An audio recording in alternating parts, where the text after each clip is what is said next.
এখানে আমাদের এলাকায় বিভিন্ন ধরনের সমস্যা আছে। এক, চাঁদাবাজি; দুই, উচ্ছৃঙ্খলভাবে প্রস্টিটিউশন; 3 নাম্বার লেগুনা স্ট্যান্ডের থেকে চাঁদাবাজি, বাস স্ট্যান্ড থেকে চাঁদাবাজি, বিভিন্ন ধরনের সমস্যা আছে। আমরা মেন সমস্যায় ভুগি হচ্ছে আমাদের এই শ্যামলী এলাকা। আমরা এতটাই হতভাগা একটা জাতি, আমরা পড়েছি না শেরেবাংলায়, না পড়েছি আদাবর থানা, না পড়েছি মোহাম্মদপুর থানায়। আমরা এই পাশ থেকে একটা ছিনতাইকারী ধরলে বলে আপনি মোহাম্মদপুর থানায় যোগাযোগ করেন, এই পাশে ধরলে বলে আপনি অমুক থানায় যোগাযোগ করেন। আমরা এই এক ধরনের সমস্যায় আছি। এখন দেখেন, দেশের পরিস্থিতি যাই হোক, আমরা এখান ছেড়ে যেতে পারবো না। আমরা এখানকার বাড়িওয়ালা, এখানকার স্থানীয়, আমাদের এখানেই মরতে হবে, এখানেই বাঁচতে হবে। আমরা চাই এলাকাটা যেন সুন্দর হয়, চাঁদামুক্ত হয় এবং প্রস্টিটিউট, বেশ্যামুক্ত হয়। আমি বাংলা ভাষায় বললাম, পতিতামুক্ত হয়। এবং আমরা চাই না তাদের পেটে লাথি মারতে, তারা এটা কর্ম করে খায়। কিন্তু সরকারের উচিত, বা এখন যারা দায়িত্বে আসছেন, আমরা চাবো যে তাদের কোনো একটা ব্যবস্থা করে যেন তারাও কিছু করে খেতে পারে। আমরা হঠাৎ করে তাদেরকে এখান থেকে বিতাড়িত করতে পারি না, মনুষ্যত্ব থেকে। তো আমরা চাচ্ছি যেন এই শ্যামলী এলাকাবাসী আমরা সুন্দরভাবে থাকতে পারি। আরেকটা বিষয় হচ্ছে ডাকাত। গত পরশু কল্যাণপুর 2 নম্বর রোডে ডাকাতি হয়েছে। এখানে এলাকায় বিভিন্ন জায়গায় তো বিভিন্ন ধরনের সমস্যা হচ্ছে। এখন দেখেন, আমি স্টুডেন্ট না, আমি এলাকার বাসিন্দা, আমি সাবেক স্টুডেন্ট। তারপরেও আমি আমার ছোটো ভাইদের সামনে দাঁড়িয়েছি যেন ওরা সাহস পায়, ওরা কথা বলার সুযোগ পায়। এখন একটা বিষয়, ছিনতাই প্রত্যেকদিন অ্যাভারেজে 6 থেকে 7টা হয়। এখন আমরা সকাল থেকে দায়িত্বে আছি, আমরা কতক্ষণ গার্ড দিব?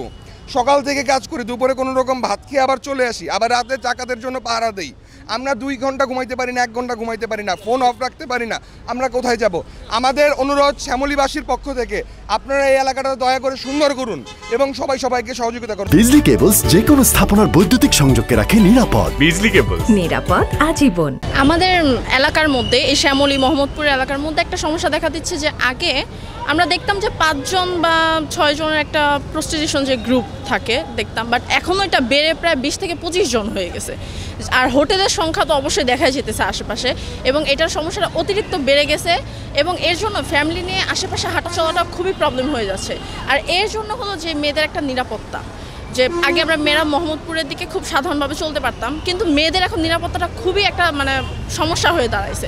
গত কয়েকদিন আগে একটা ঘটনা দেখা গেছে যে একটা আপু রাস্তা দিয়ে যাচ্ছে, ওদিক থেকে 2-1 ছেলে এসে তাকে তুলে নেওয়ার চেষ্টা করা হয়েছে, কিন্তু ভাগ্যেশ রাস্তায় হলো কিছু লোক ছিল যারা সাহায্য করছে, উনি এসে হলো এটা ইনফর্ম করছে আমাদের।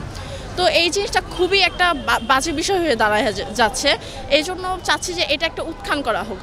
এটা তাদের রোজগারের একটা ব্যাপার, কিন্তু এটা সাধারণ মানুষের সমস্যা হয়ে দাঁড়ানোটা কোনোভাবে উচিত, কাম্য না আমাদের। তো এই জন্য আমরা চাচ্ছি যে এই বিষয়টা একটু নজর দেওয়া হোক, একটু দেখা হোক, যাতে এটা তাড়াতাড়ি সমস্যাটা সমাধান হয়ে যায়।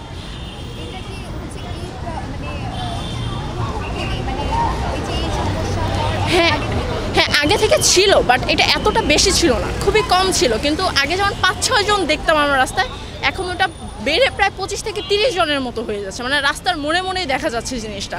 তো এটা এই জন্য আমাদের এটা সমস্যা হয়ে দাঁড়াইছে আমাদের জন্য।